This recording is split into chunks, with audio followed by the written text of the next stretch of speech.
All right, so I'm going to try and walk around, keep some energy going. So I'm Carolyn Ellinger. I manage our printed electronics business at the Eastman Kodak company. So I thought I'd start with just a couple of slides of who Kodak is today. I don't always start here, but I get the question, so I figured I'd answer it up front. So I'm not going to read this to you, but it's a quote from our CEO, and it boils down to Kodak today is an industrial manufacturer. Right? And so, we have approximately 3,500 employees worldwide today and an annual revenue of a bit over $1 billion. So we're divided into print, both traditional print, think offset, and digital print with a high-speed inkjet, advanced materials and chemicals, which includes traditional silver halide film manufacturer, coating for batteries, and synthetic chemicals. We have a large business park where we reside in terms of the printed electronics manufacturing, brand licensing, and motion picture. So Kodak is investing in a number of growth areas in advanced materials and chemicals.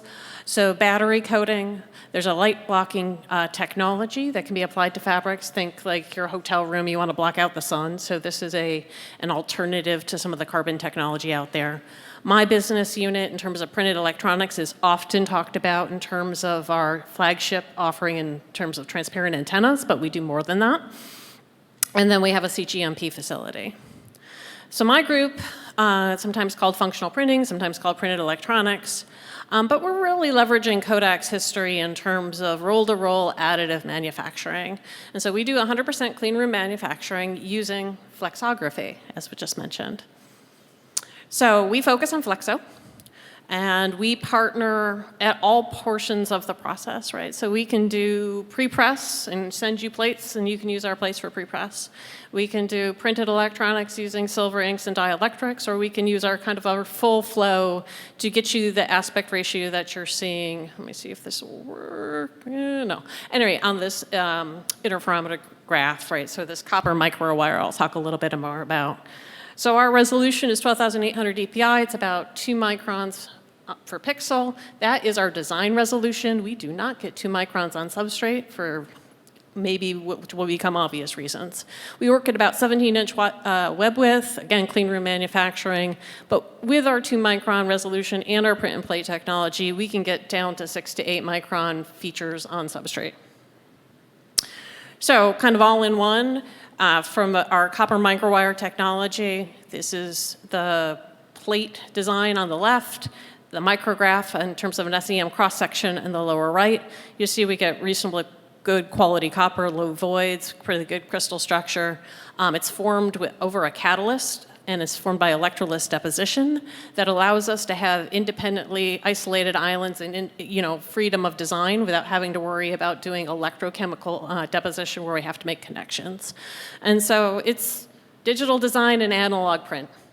So we tend to make meshes that are rectilinear and like standard screen door meshes, but we can make anything in the design phase and then transfer it into our process because our electrolysis process doesn't require things to be conducted. So if you put together the process flow and the 3 ways we partner with customers, pre-press, and then we do our own pre-press to go to what we call direct print, which is everyone else's version of printed electronics. We're printing functional inks. Our workhorse to get to transparent antennas is our print and plate process, where we print a catalyst, and then we'll electrolysely plate copper, followed by an inorganic passivation layer that gives it a kind of a darkening agent, so your copper's not so shiny, right? Because transparency is one thing, but non-detectability is a whole nother game. And then our end-of-line testing allows for us to do all of the things that you need to do in order to have product go out the door. So we do GD&T, %T, optical inspection, cosmetic. And for some of our antenna customers, we do end-of-line RF S11 testing. So we are, and maybe I should have said this up front, contract manufacturers, right? So we use flexography to make what someone else wants to meet their specifications. So form, fit, and function requirements really determine whether we use a printed silver or copper microwire to make what they need. It also determines whether or not we are the right partner for them, and we'll talk a little about who's a good fit for our infrastructure. Long-term volume predictions in terms of product volume